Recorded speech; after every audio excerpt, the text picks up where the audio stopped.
Yo, what is good, Degens? My name's Teddy. This is the Teddy's Tokens YouTube channel, and today I'm going to be going over how to find projects like Invisible Friends before everyone else so you can secure that whitelist, mint, and make those sweet, sweet gains. So if that sounds like something you guys want to learn more about, make sure to stick around to the end of the video. And if you learned something today, make sure to drop a like and a subscribe. Thanks, guys. Let's get on with the video. Quick disclaimer, guys. I'm not a financial advisor. None of this is financial advice. Make sure you guys do your own research. Don't be stupid. Don't just listen to some guy on YouTube. That's how you get wrecked. Alright guys, so before we start the video, I do just kind of want to take a look at the Invisible Friends OpenSea page. So, I mean, since Mint, they have been doing so well. They have an amazing holders to items ratio. The floor price is about 9 ETH, and I think when we first dropped, it hit around a 13 ETH floor and was selling for about 13 ETH. So think about that. If you minted for 0.25, you're sitting at, I think, over like a 50x. So my friends, that's amazing. So the whole point of this video is just to get you guys the resources that you need to be able to find projects like this, before the general public, so you actually have a shot at getting on the whitelist. Let's get after it.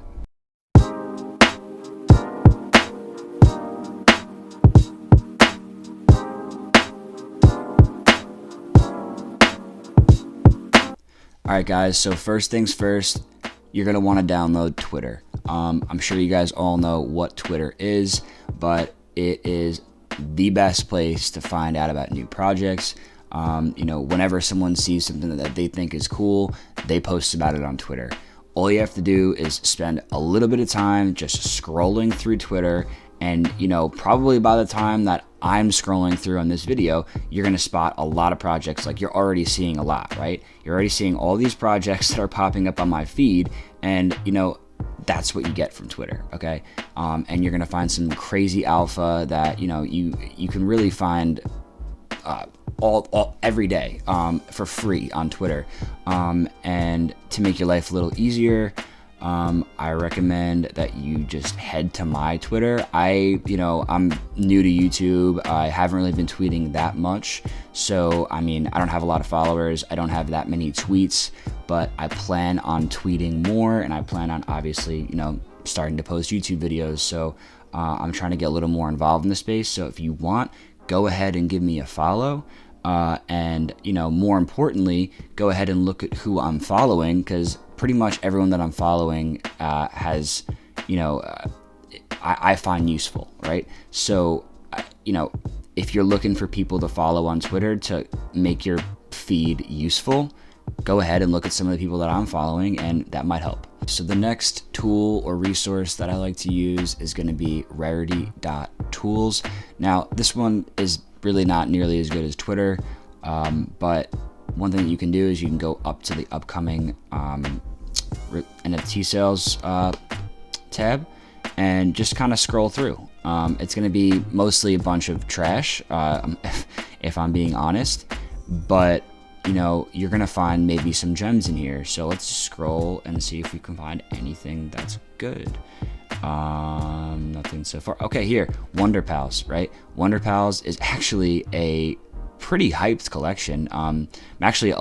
Weirdly enough, I'm a little bit surprised to find this in here, because usually the really hyped ones aren't even in here yet. Usually they come in later to get the rarity scores. But here's Wonder Pals, right? Wonder Pals actually releases tomorrow, is their launch, and it's pretty hyped. I'm not on the whitelist for that one. I wish I was. I think it's going to do pretty well on secondary. But yeah, so yeah, here's a good example of, a one way that you can find projects, and you can keep scrolling through. This is all like, it says yesterday's sales, because I'm pretty sure Wonder Pals pushed theirs back a day, maybe because of the whole Ukrainian situation. I'm not sure if that's actually true, but I know some projects did do that. So yeah. Alright, so the next way that I like to find upcoming projects is actually going to be Alpha Group. One Alpha Group that I'm in is Alien Friends. So, I mean, just as an example, I mean, it's just a bunch of people like talking about projects that are either pumping right now, projects that are coming up, just letting each other know what's going on and having general discussion about it. Usually, a lot of it is degen plays that don't go anywhere, but also a lot of it can be really, really helpful. It's just think of it as like a news resource for you to make your own decision. Don't just like ape into someone else's idea, right? If someone says, oh, like Cosmo Dinos is going to go to 1 ETH, but right now it's at 0.09, don't go ahead and buy 20 of them thinking, oh my God, I'm going to have 20 Ethereum because this guy said it's going to 1 ETH. Like, no.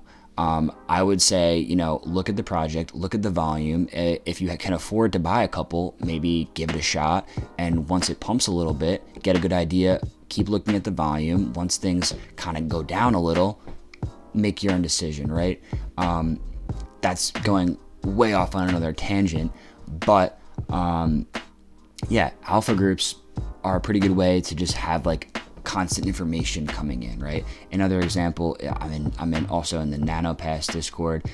Alpha, we have Tekoa Alpha, we have Repsi's Alpha. These are like pretty big names on Twitter, so good going for NanoPass to be able to grab those.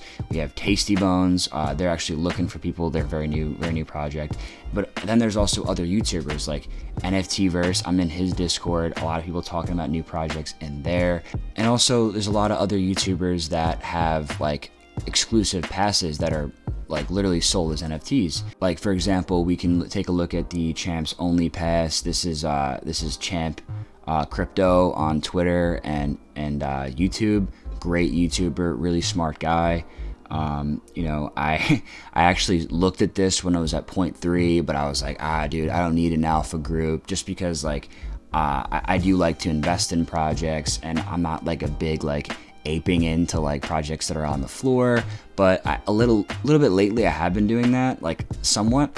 But I do kind of regret not buying this, especially because it already went up. I think it went up to like 1.5 Ethereum, or maybe like 1.8 ETH at one point. So even if I bought a few of them, I would have been able to flip them for a nice price, and maybe kept one for the alpha. But here's another example of something you could hop into. I actually think this is pretty good value still at what it's at. But if it's out of your price range, that's very understandable. I actually think it's out of my price range. So there's plenty other YouTubers that do the same thing. I think Kosher Plug has the Plug Pass. That's just another example. But yeah, alpha groups are great. Like I know Crypto Gorilla talks about how he has one that's closed that only has like 100 people in it, and those are the ones that if you can manage to get into, you're going to be sitting pretty, because I think they do pretty well because there are a bunch of smart people in there. But yeah, I mean, people like me and you, we're kind of just trying to figure out our own way. I've been in NFTs for a little bit. I do decently well, but I'm still trying to build my network. Another way to find out about new projects is, weirdly enough, actually just by being in projects. And I guess it's kind of like somewhat related to the whole alpha group thing, but not really, because like, for example, I'm in a project called NanoPass, right? First of all, I love this project. It is amazing. The team behind it's great. But what I do is I follow the team of the projects, right? So for example, this guy, Ray, he's the dev and like the founder of NanoPass. And you can see he says building Nanoverse. That's NanoPass. NanoPass is just the first project in the Nanoverse, right? And these projects are going to be involved in the Nanoverse as well, but they're separate projects. So Project PXN, I found out about that very, very early because I hold NanoPass and I pay attention to what's going on in the atmosphere, right? So I go to PXN. PXN has 70K followers. If you go to their Discord, which is closed, and I managed to get in very early, and they only have 3K people in here, right? Look how sick these are. These are going to be what this is. And at the same time, a little alpha right here, by holding some projects, they're going to be able to give you whitelists for their future projects, or their other projects, or at the same time, maybe different projects as well. Like for example, like NanoPass, Alien Friends, I get whitelists for other projects just by sitting in there. And at the same time, like projects like PXN, since it's the same founder, you know, he's giving 2,000 whitelists to NanoPass. Another good way to find out about projects is, you know, again, it kind of sound like what I just said, but it's not the same at all, by making friends in the NFT space, by, you know, making your own little Discord server and having like 10 to 20 of your little friends in there, and you're all like really into NFTs and everyone's talking to each other all the time. That might be your best group ever, because like you're all like kind of on the same mindset. I mean, you've become friends, maybe because like you agree on a lot of things, and like you have the same ideas, and you have maybe the same taste, or maybe you offer different tastes to each other and give different ideas, but at the same time you really care about one another's accounts. So I definitely think that forming little friend groups in the NFT space is extremely beneficial. And you know, you never know where it's going to lead. You might have an idea to form your own project one day, and when you have a group of friends, there you go, you can do that. Now, for the last way that you guys can find really good projects that are upcoming is by simply following my Twitter and my YouTube, because realistically, everything that I just mentioned, yes, you are going to be able to find good projects by scrolling through Twitter all day, by, you know, going through Discord and looking on the alpha groups, forming friend groups, doing all these things. But keep in mind that now that I'm a YouTuber and all these things, I have always been very active on Twitter, like finding these projects for myself. So I have a very good idea of how to do it, and I've learned a lot in this space already. So basically, by using me to your advantage, just watch my videos, you know, look at my Twitter and see what I post, and I'll basically do all the work for you. All I ask in exchange is for a quick like to my video and a subscribe, and just check out the next one. Maybe it will help you make some money. Again, not financial advice, but hey guys, I hope you enjoyed the video, and have a great weekend. Peace.